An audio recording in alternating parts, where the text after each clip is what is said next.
Bien, aprendemos un poco más desde nuestras casas, desde la posibilidad que tenemos de acercarnos con la tecnología, y vamos a avanzar un poco en conocer nuestro planeta. La verdad que nuestro planeta es único, ¿sí? Tiene una gran riqueza, una gran variedad, como ya vimos en clases anteriores. Estuvimos viendo las condiciones de habitabilidad que debe tener un planeta para ser realmente un planeta habitable y lleno de vida. Y en ese sentido nuestro planeta se encuentra en una zona característica de la galaxia, de lo que es todo el sistema solar, y recibe ciertas características, ciertas condiciones que lo hacen muy único y que tiene esa capacidad para poder ser un planeta habitable. Bueno, ahora vamos a ver en esta clase algunas de esas cualidades y qué genera dentro del planeta en su interior, conocerlo un poco más. El planeta Tierra es ante todo un gran sistema abierto. Interactúa de alguna manera con el resto de los elementos que existen en el espacio exterior. Es un sistema que está conformado por muchos elementos. Como todo sistema, si uno de esos elementos sufre una modificación, modifica y altera el resto, ¿sí? Básicamente, para que tengamos en cuenta, todos los elementos que forman el planeta están conectados e interrelacionados. Por eso es esta situación de que la modificación en uno de ellos generaría de alguna forma la alteración, adaptación o modificación en el resto de las esferas. Importante para tener en cuenta es que el planeta está formado por varias esferas. Podemos encontrar la atmósfera, la litosfera, la hidrosfera, y en cada una de ellas vamos a ir encontrando la consecuencia de su accionar y la situación que va generando o percibiendo en este sentido. Ahí vamos ahora a detallar cada una de ellas. La primera de estas esferas que podemos identificar se llama geósfera. La geósfera tiene una gran particularidad. Sería básicamente la parte sólida del planeta, o estaría conformada por una parte muy sólida y otra parte que estaría con mucho calor y se encontraría un poco más líquida. Básicamente estamos parados sobre la litosfera, ¿sí? Todo lo que conocemos como la parte dura o rocosa del planeta. Tiene algunas características muy particulares la geósfera. De ahí viene, o se deviene el nombre de geoide. Esta forma geoide, porque la comunidad científica afirma que el planeta no es una esfera redonda completamente o perfecta, sino que tiene un abultamiento en la zona ecuatorial y por lo tanto un achatamiento en la zona de los polos. Es algo así como una pera. No como la pera que conocemos en Occidente, sino como una pera asiática. Tiene esa forma abultada o con una protuberancia a la zona ecuatorial, lo que genera esa forma. ¿Por qué la vemos redonda desde el espacio? Por una cuestión de escala en las fotografías. Simplemente eso. Además, esta forma tiene el nombre de esferoide oblato, por las características que mencionábamos recién. Otra de las características que tiene esta particular esfera, ¿sí?, la geósfera, son los componentes que la conforman. Básicamente estamos hablando de un núcleo, ¿sí?, con muchísimo calor. Tengamos en cuenta que la corteza que envuelve a todo el núcleo y a todos los elementos internos está solidificada y enfriada, por eso está sólida.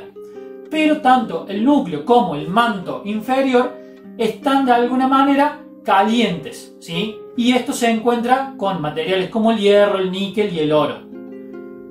Además, el manto superior es donde se asienta de alguna manera la corteza. Y en la corteza encontramos a la litosfera.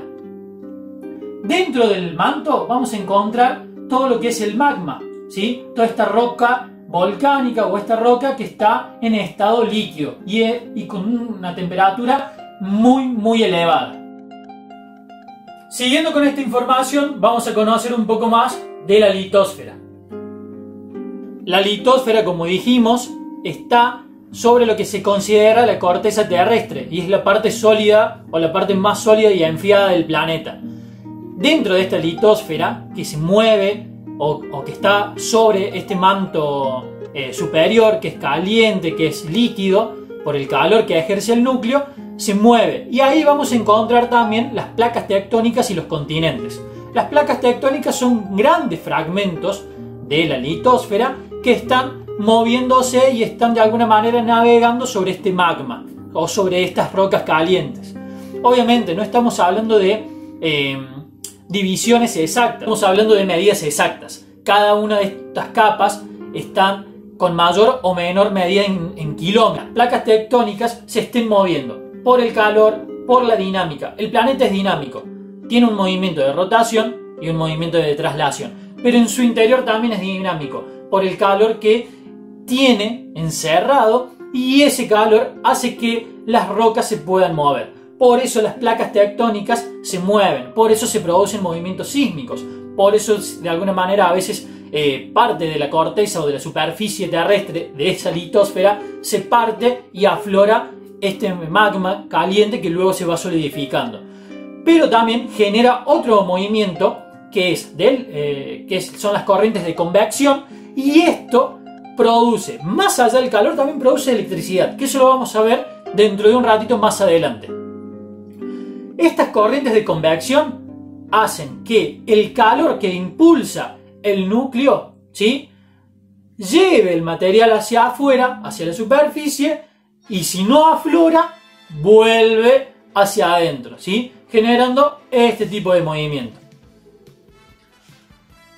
Imagínense la temperatura y el movimiento que genera dentro del interior del planeta, que hace que grandes porciones de roca sólida de hace miles de millones de años se fragmenten o se movilicen. Y esos son los movimientos sísmicos que a veces sentimos, ¿sí? También otra cosa muy importante, este tipo de movimientos pueden ser convergentes, divergentes o de transformación, generando que a veces pueda suceder que las rocas o estas placas tectónicas se superpongan una encima de la otra, se separen y se vuelvan a unir, o de alguna manera que se separen y aflore material nuevo. Dos detalles para tener en cuenta y que van a ser muy importantes para entender una de las próximas esferas que se vienen. Dentro del planeta, al ser considerado una geósfera, está formado por esta gran cantidad de roca, de minerales metalíferos y no metalíferos. Podemos decir que es un imán gigante, que la Tierra es un imán gigante. Entonces, este elemento, al ser considerado como un imán gigante, al ser este planeta, este sistema terrestre considerado como un imán gigante, también estamos hablando que no se puede hablar de imán, sino o de campo magnético, si no estamos hablando también de un fenómeno de la electricidad. La siguiente esfera es la esfera que se conoce como hidrosfera. La hidrosfera es el agua en estado líquido, gaseoso y sólido. Hay algunos científicos que llaman al agua en estado sólido criósfera. Pero bueno, esa es una denominación que algunos utilizan y otros no. En su mayoría, el agua dentro del planeta se encuentra en estado líquido, distribuida, por ejemplo, en océanos y mares en su mayor cantidad, y en el interior de los continentes la podemos encontrar en ríos, lagos, lagunas, agua subterránea, acuíferos, glaciares. Bueno, pero ya ahí estaría en agua congelada, ¿sí? Pero importante tener en cuenta esto. La mayor parte es agua salada, digamos que un 97% es agua salada y un 3% sería agua dulce. Hay dos teorías que indican el origen del agua.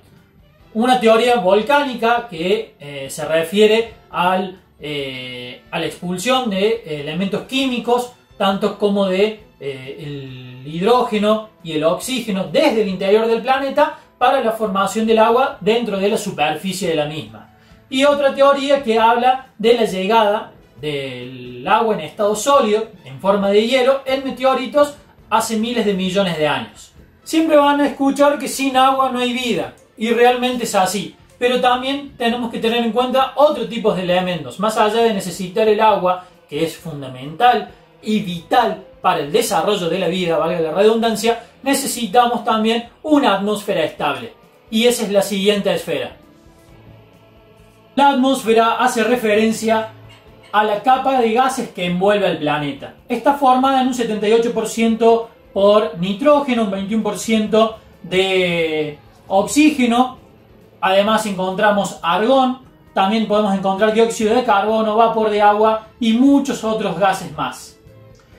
Es importante su estabilidad para generar de alguna manera un clima terrestre o un sistema climático terrestre amigable para el ser humano. Tiene muchísimas funciones, ¿sí? Desde capturar los rayos solares, ¿sí? Evitar que tengamos un sobrecalentamiento a nivel global y además de alguna manera produce y genera estas condiciones donde nosotros podemos respirar. La atmósfera está constituida o está dividida, segmentada, por así decir, en otras capas. La capa más cercana que tenemos desde la corteza, desde la superficie terrestre, sería la troposfera. Quiere decir que desde la troposfera hasta la litosfera sería el lugar donde aparece lo que se denomina biosfera, que es el lugar donde se desarrolla la vida, el lugar donde habitan los seres vivos del planeta. Las otras capas de la atmósfera son la estratosfera, que es donde se absorben los rayos ultravioletas, la mesósfera, que es donde se desintegran los meteoritos al ingresar al planeta, por eso estamos hablando de un sistema abierto, porque pueden ingresar elementos del exterior. La termósfera, que es donde se producen las auroras boreales, y además tenemos la exósfera, que es esa capa que divide definitivamente al planeta del espacio exterior. La biosfera entonces es la esfera de la vida, el lugar donde se desarrolla la vida, donde se producen los procesos de fotosíntesis y de respiración celular.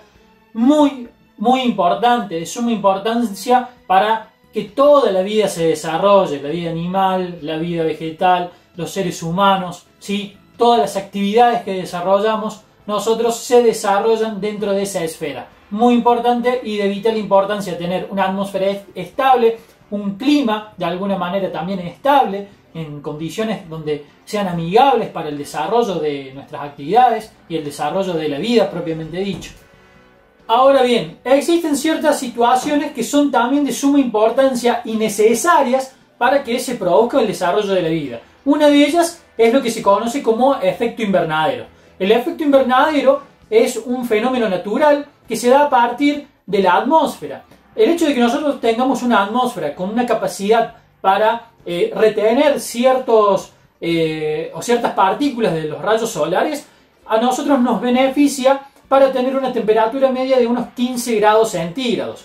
Eso genera una estabilidad en el clima y también una dinámica dentro del planeta. Si la atmósfera no tuviera esta capacidad, seguramente la temperatura del planeta sería de unos 18 grados bajo cero y estaríamos en una era glacial completamente. Sería muy frío y no se podrían desarrollar ninguna de las actividades o estilo de vida que tenemos hoy por hoy. Ahora, ¿qué pasa cuando este efecto invernadero, este fenómeno natural, se hace mucho más grande?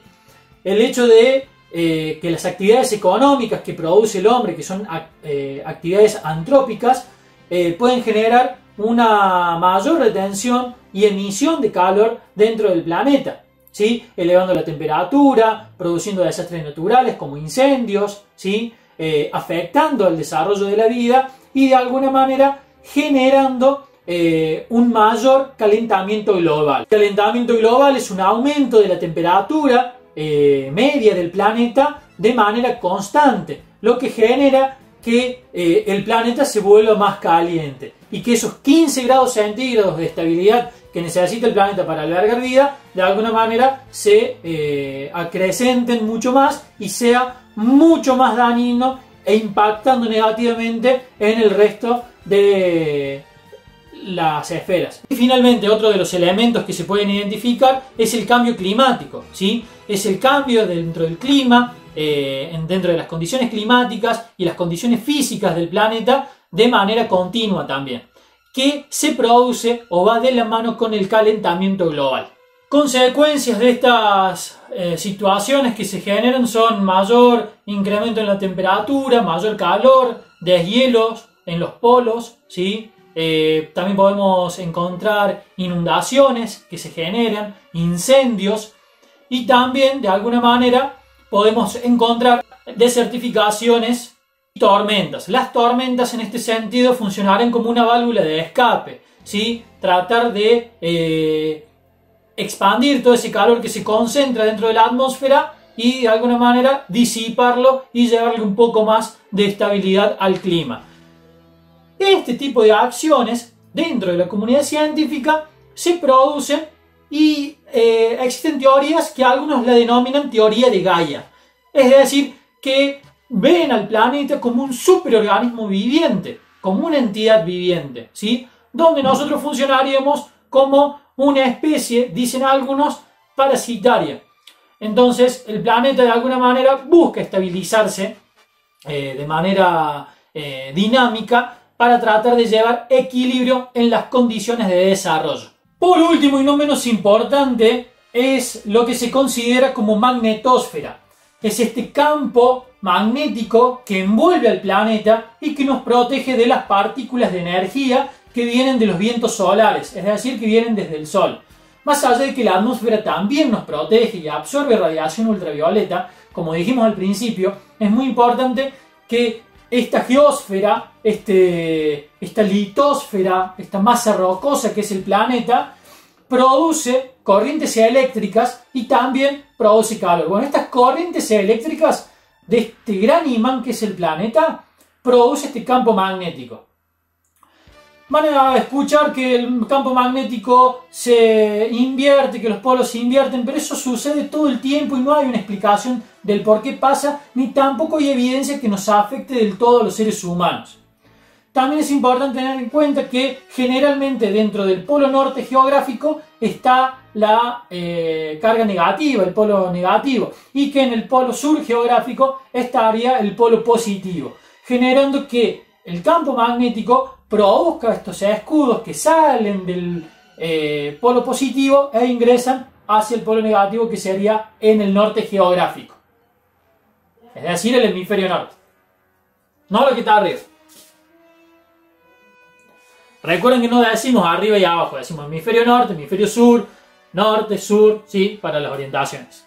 Funciones del campo magnético, bueno, básicamente para orientarse, también sirve para disipar estas partículas del viento solar y cuando disipa estas partículas produce lo que son las auroras, ¿sí? Es decir que estas partículas a veces llevan mucha carga de algunos componentes químicos, como puede ser el oxígeno en algunos casos, y produce diferentes colores. Hasta acá la importancia de entender por qué el planeta funciona como un sistema, ¿sí? Todas las partes del planeta están integradas, interrelacionadas, interactuando todo el tiempo entre sí. También es importante que cuando una de estos componentes se modifica o sufre alguna alteración, modifica y adapta al resto de las partes. Vimos que hay diferentes capas que forman el planeta y que nosotros estamos sobre una de esas capas y que somos parte de ello. Por eso también es importante el cuidado que tenemos que hacer de las condiciones en las que tenemos el planeta. Lo hemos visto reflejado en los últimos días gracias a este aislamiento que ha tenido la humanidad, y hemos visto cómo de alguna manera el ambiente, el entorno natural se han ido recuperando y han ido de alguna manera generando un cambio dentro de nuestra percepción del entorno. Tenemos que dejar de pensar en el planeta como si fuera una canasta de la que solo sacamos y no devolvemos nada. Ese tipo de pensamiento por ahí nos lleva a ser consumidores en exceso, ¿sí? Y tenemos que tratar de tener un poco más de una relación más amigable con nuestro entorno. Somos una especie descuidada, somos una especie violenta, somos una especie que contamina su entorno, ¿sí? Bueno, tenemos que evitar eso y generar un cambio de conciencia, y es importante conocer cuáles son las partes del planeta, para qué sirven, por qué estamos acá y cómo nos relacionamos con las mismas. Ahora un dato muy importante. Estamos hablando de esferas. Estamos diciendo que el planeta es una esfera, que es un geoide, que a lo mejor no es una esfera redonda perfecta, pero estamos hablando de esferas. Litosfera, atmósfera, hidrosfera, criosfera, etc. Ahora, ¿por qué algunos dicen que la Tierra es plana? ¿Por qué algunos dicen que la Tierra es hueca? Son teorías que vamos a ver en la próxima clase.